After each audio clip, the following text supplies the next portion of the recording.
been several days since I've last worked on the truck because I ran out of ideas. I didn't want to take the time to try to chase down every wire.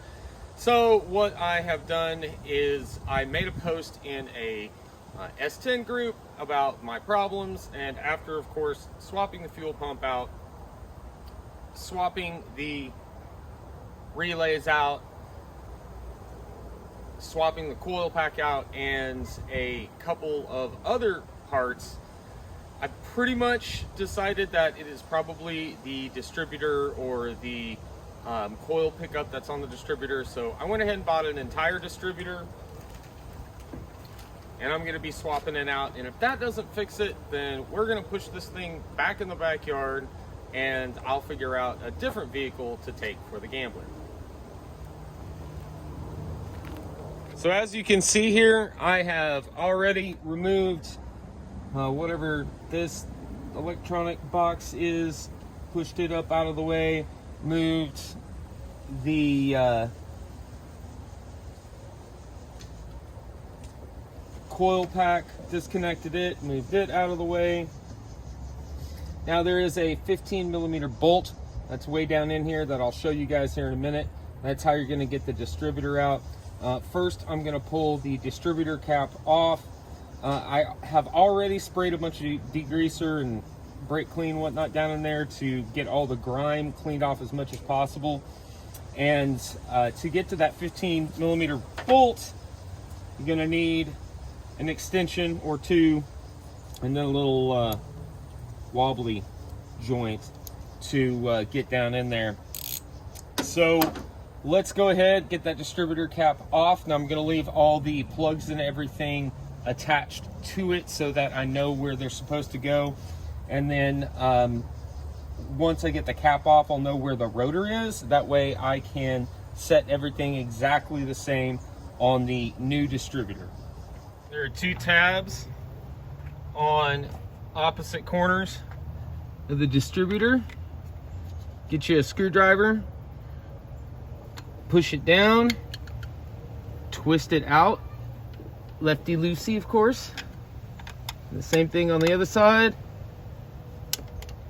and that releases your distributor cap. So now we'll pull the distributor cap back, try and get it as much out of the way as possible. So now we can see exactly how the rotor is lined up. So let's go ahead and take out the distributor. So there's the bolt we need to get at. Still covered in grime, but at least I could see it.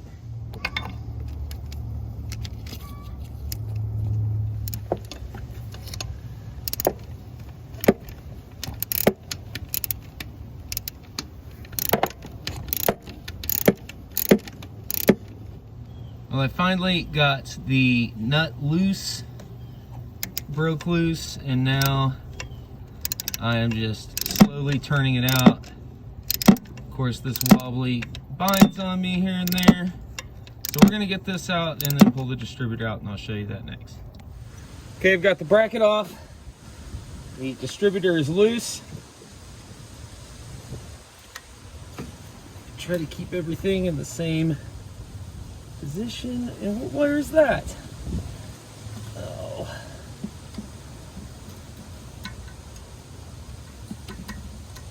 Oh, it's already disconnected. Good.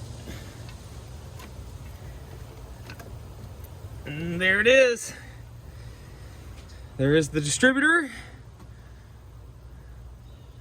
Make sure everything stays exactly the way that it is so that we can transfer that to the new one. All right, so here's the new one. I've got the rotor lined up where I want it. I've got the gears looking exactly like the old one. So let's slip this down in here, get everything hooked back up.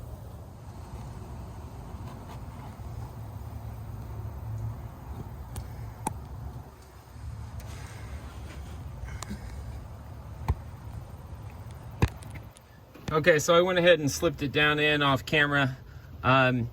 This rotor spun from here to back here when I pulled it out. So when I put it in, I made sure that it started here and spun back into position so it's exactly where it was on the old one.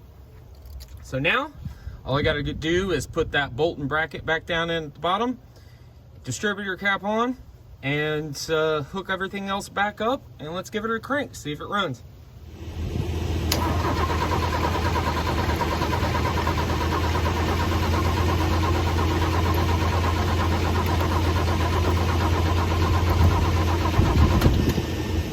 Well, that obviously did not work.